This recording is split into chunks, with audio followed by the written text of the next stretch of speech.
Hi, this video is the second part of section 6.4, which is vectors and the dot product. I had an issue recording the first video, so I had to save it and upload it, and so now I have to record part 2. But the good news is that we only have 3 slides left, so it's gonna go pretty fast. Okay, so I don't know if you got to hear the last thing I said at the end of the previous video, but I will repeat it now. So what we're going to do now, and this is the fourth and last objective for the section, is to find work.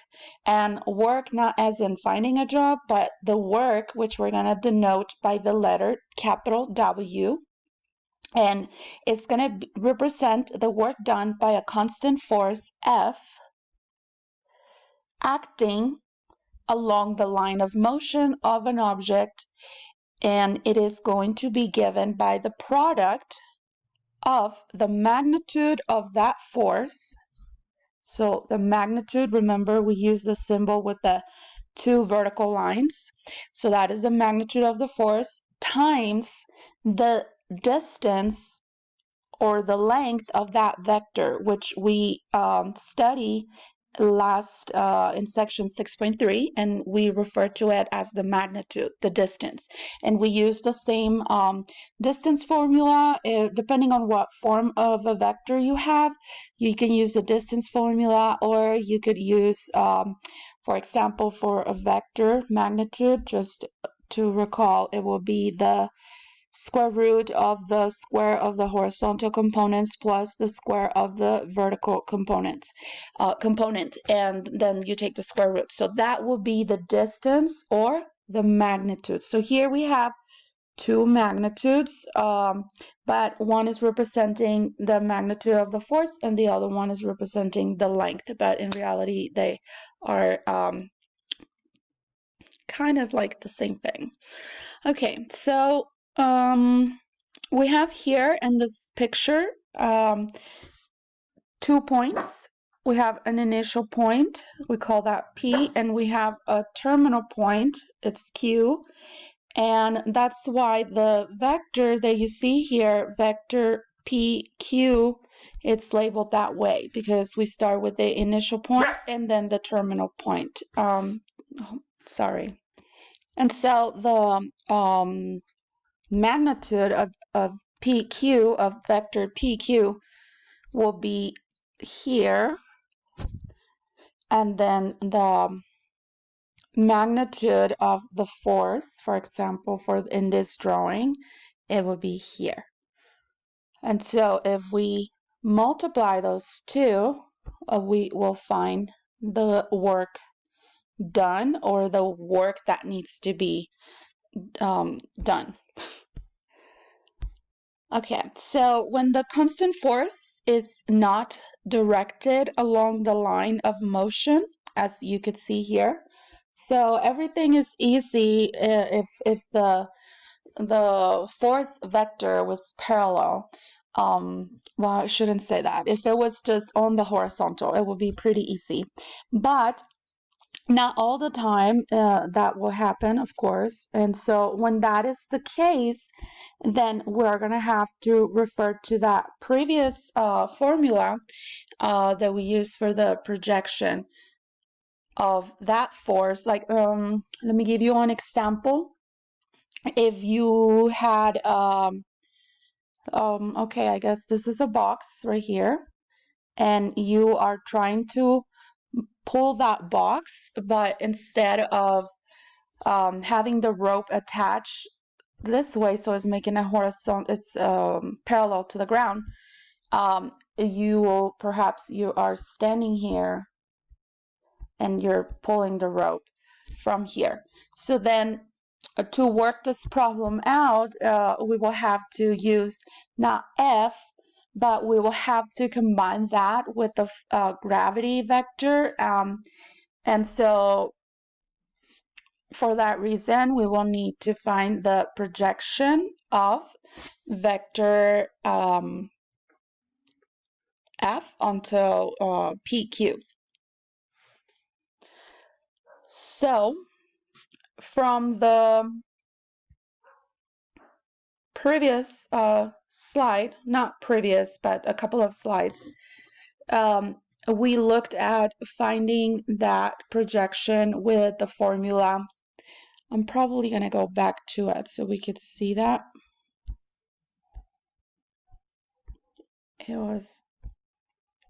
It's right here. So it was coming from the constant. That was a constant, and it came from the dot product divided by the magnitude square.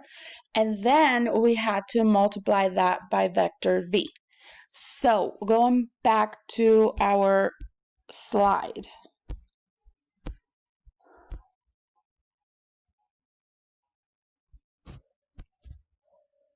So a different form after some operations, we end up with this part of the formula for the projection. And in fact, the one that I was showing you above is the projection, and it was something like the projection of u onto v. And the one that we have here is actually the magnitude of that projection. So it after some algebraic manipulations, it just magically, I guess, and I'm sorry I don't go over this for this video, in this video, but it will end up being something like this one, cosine of theta times the magnitude of f, and times, so that's what we're replacing here. And then, just like the previous slide said, we're going to multiply by the magnitude, or I should call it the distance. Yes, that's what we're calling it, the distance of vector PQ.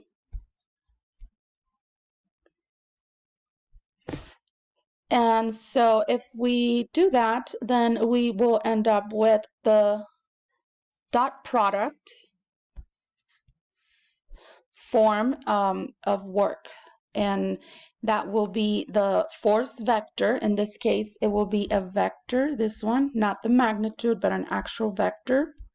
When we use magnitude, we are going to be substituting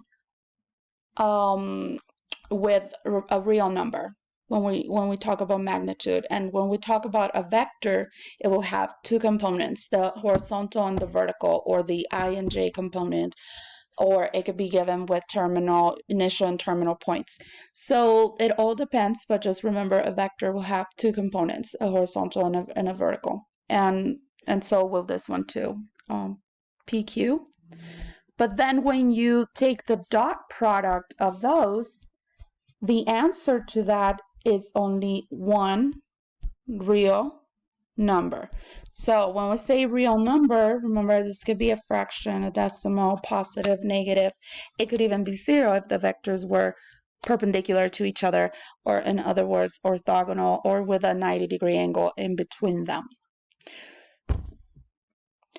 So the two different forms of finding work are summarized on this slide, and I just realized that we don't have an example, so I'm going to get one from the textbook that will help you out with your homework. So we have here the work W done by a constant force F as its point of application moves along the vector PQ is given by either of the following. So it's either number 1 or number 2. We have the projection form right here. And we call it that because we have projection here. And remember, here we have two magnitudes multiplying. So we're multiplying two real numbers. So the answer is still just one real number. And then the other form, which we call it the dot product form, is the vector F times the vector, not times, sorry, but dotted with vector PQ. And so when you do a dot product, you will also get a real number. So I just realized that we do have an example here. It's just the next slide. Sorry about that. So I'm going to read the problem first, and then we will go over the diagram. To close a sliding barn door, a person pulls on a rope with a constant force of 50 pounds at a constant angle of 60 degrees, as shown in figure 6.34. So let's identify those two. So the constant force of 50 pounds is going to be the vector that you see here coming from point P to I guess the hands of the guy. And then the constant angle is here, and that is 60 degrees, and that is the angle that vector F, which is the force, is making with the horizontal. So find the work done in moving the barn door 12 feet to its closed position. So because we are trying to close the door, the distance that the door is going to travel is being indicated here by the vector PQ, which you could see here. I'm highlighting that with green. And it says here as well that it's moving, the door is going to have to move 12 feet to be completely close. And so that's how we know what the distance of the vector is. In other words, we know exactly that the magnitude of vector PQ is 12. So, and the units will be feet. So that will be the magnitude. And then for the projection of vector F, the one in yellow, onto PQ. So remember, that is like if we were trying to find a vector that was a scalar multiple of one of them so that it will make the 90-degree angle.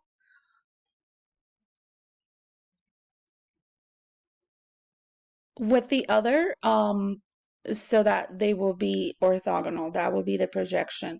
However, here we're gonna use, instead of going back to that other formula, sorry about that. So we will be using the form that we have here, which is the magnitude of the projection. We will instead use this part, which is the cosine of the angle in between the two vectors times the magnitude of the force. So it's what I have enclosed there with pink. And that is the reason why you can see cosine of 60 times the magnitude of F. So let's find magnitude of F. And that one is actually just given to us. That will be 50 pounds, which is the force. So here we're going to simplify. The cosine of 160 is 1/2, and then the magnitude of F is 50 pounds.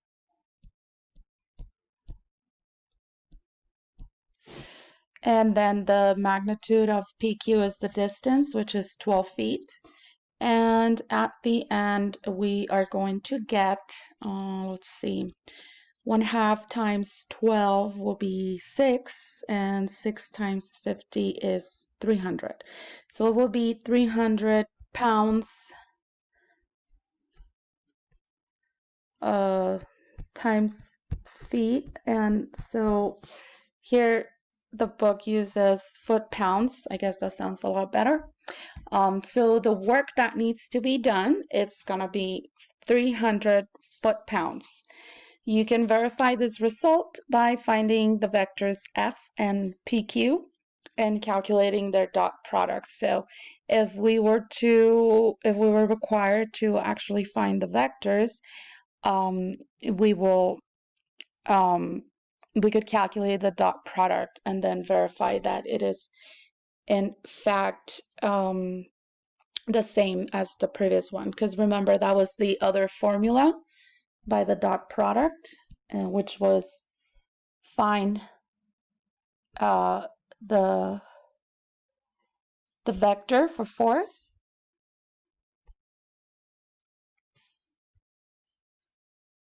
times